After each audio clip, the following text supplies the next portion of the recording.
Assalamualaikum warahmatullahi wabarakatuh. Kami dari kelompok 5 yang beranggotakan Muhammad Akbar Nofriansyah, Muhammad Rafli Syabani, Salwi Anggelina, Zulita Regita Cahyani, Nurjana Ismul Fauzia, dan Teti Indriani. Di sini kami akan mempresentasikan hasil dari diskusi kami yang berjudul Perkembangan Spiritualitas dan Kematian pada Dewasa Akhir.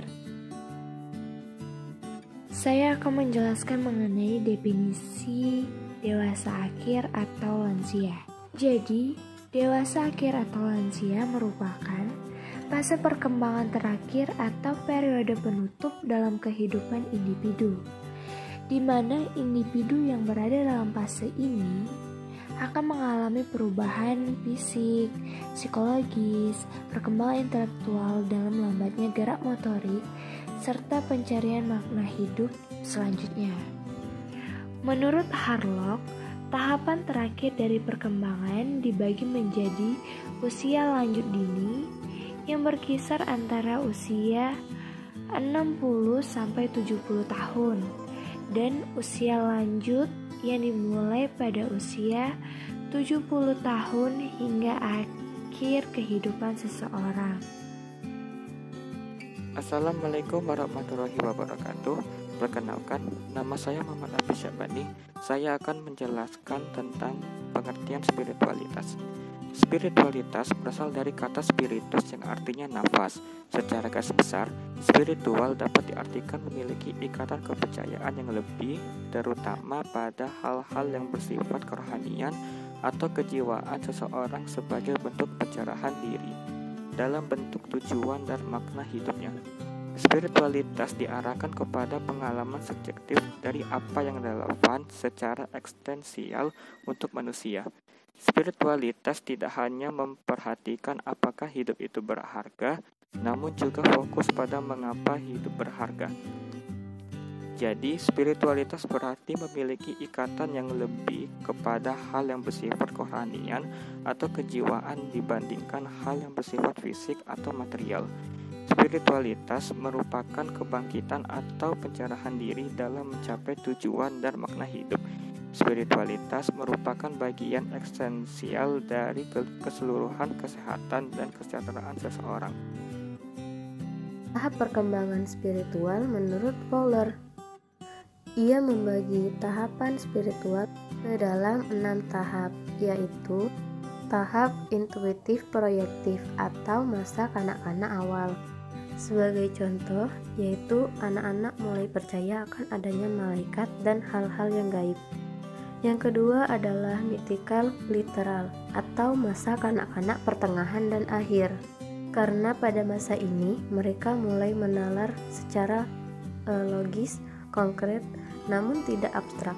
Contohnya, mereka dapat menginterpretasikan kisah-kisah religius serta realistis, dan pandangan mereka mengenai Tuhan sangat menyerupai gambaran mereka mengenai orang tua yang memberikan hadiah untuk kebaikan.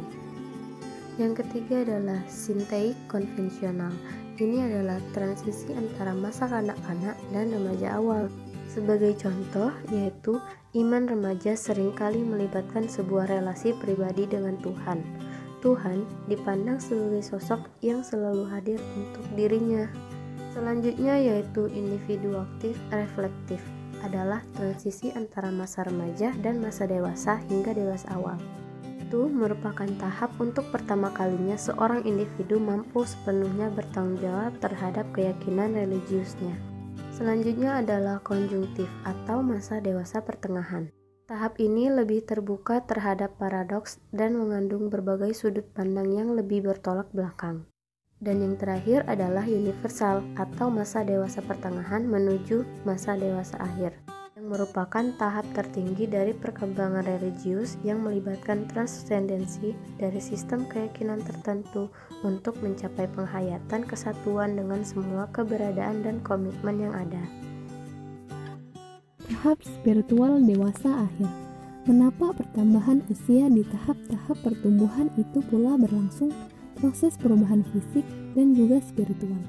Melalui proses pertumbuhan secara bertahap, fisik mencapai tingkat kematangannya, mencapai puncak pertumbuhan yakni di usia dewasa.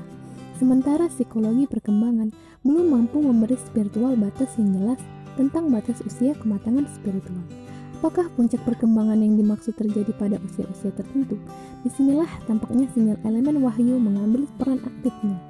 Dikemukakan dalam sebuah hadis qudsi, Allah Subhanahu wa Ta'ala telah berfirman, apabila hambaku mencapai usia 40 tahun, aku menyelamatkannya dari 3 macam penyakit, yaitu gila, lepra, dan sopak atau belang. Apabila mencapai usia 50 tahun, aku menghisapnya dengan hisap yang ringan. Apabila mencapai usia 60 tahun, aku membuatnya suka bertobat. Apabila mencapai usia 70 tahun, para malaikat menyukainya. Apabila mencapai usia 80 tahun, aku mencatat semua kebaikannya dan membuang semua keburukannya. Dan apabila mencapai usia 90 tahun, para malaikat berkata, orang ini adalah tawanan Allah di dunia. Allah telah mengampuni dosanya yang terdahulu dan yang akan datang, serta dapat memberi syafaat kepada keluarganya. Hadis riwayat Tirmidzi. Berangkat dari pernyataan hadis ini terlihat bahwa munculnya kecenderungan manusia mulai memantaskan diri adalah pada usia 60 tahun. Normalnya pada usia ini, manusia mendorong untuk kembali ke nilai-nilai fitrahnya melalui upaya menyesuaikan diri kepada hakikat penciptaannya, menjadikan diri sebagai pengabdi Allah yang setia, mendekatkan diri kepada yang disenangi oleh Sang Khalik, diantaranya melalui proses pertobatan. Baiklah, saya akan menjelaskan manfaat spiritual bagi dewasa akhir. Manfaat yang pertama yaitu menyibukkan diri. Pada masa dewasa akhir atau lansia ini lebih rentan yang namanya kesepian. Nah, dari spiritual ini memberikan kesibukan kepada orang-orang yang pada masa dewasa akhir seperti mengikuti majelis taklim, pengajian, ataupun mengikuti hal-hal yang berbau kelompok. Manfaat yang kedua yaitu mempersiapkan diri untuk kematian. Masa dewasa akhir itu bukan lagi masa untuk bersenang-senang. Disinilah dituntut untuk lebih mempersiapkan diri pada kematian, senantiasa meningkatkan keimanan kepada Allah Subhanahu wa Ta'ala, bertobat dan selalu istiqomah pada kebaikan. Manfaat yang ketiga yaitu membantu menahan emosi.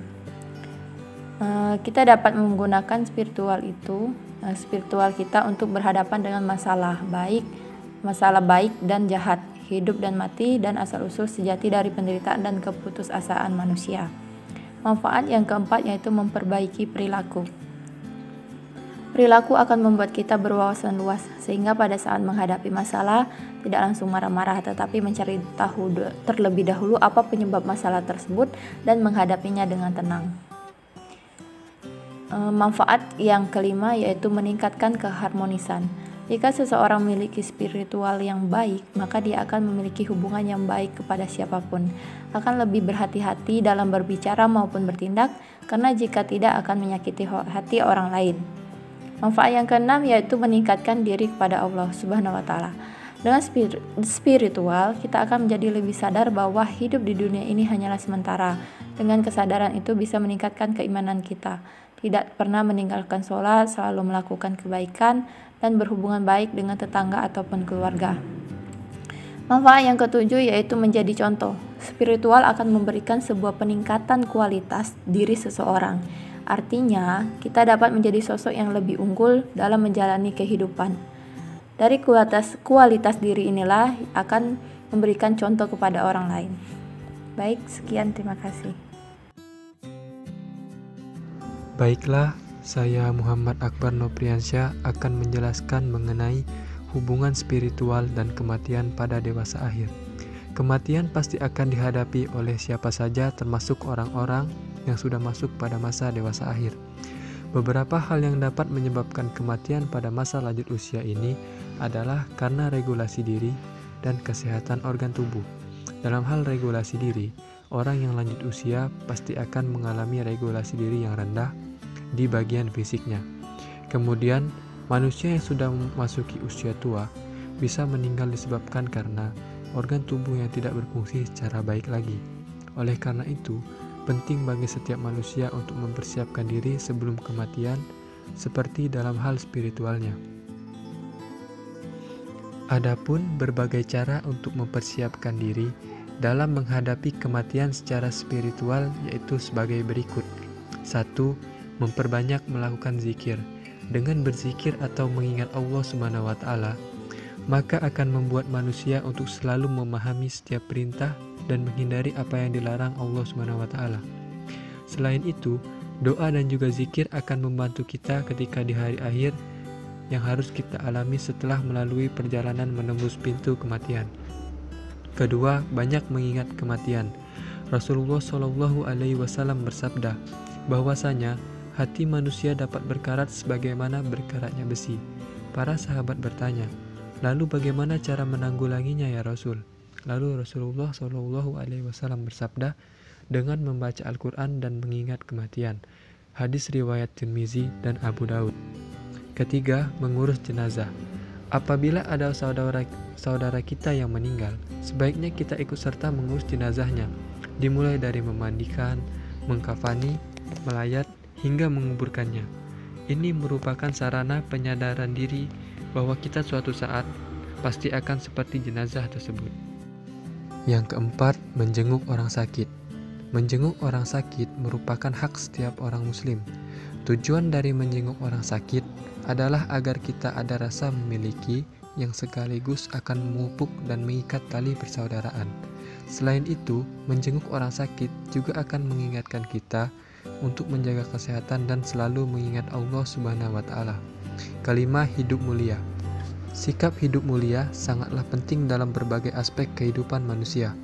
Mulia akhlak dan moralitasnya, mulia cara keberagamaannya, mulia dalam ketaatannya kepada Allah Subhanahu wa Ta'ala, dan mulia dalam artian takwa dalam segala sisi kehidupan dengan melaksanakan perintah dan menjauhi semua larangannya. Demikianlah hasil presentasi dari kelompok 5. Saya Selvi Anggelina selaku moderator. Mohon maaf apabila di dalam presentasi terdapat kesalahan-kesalahan yang disengaja maupun tidak.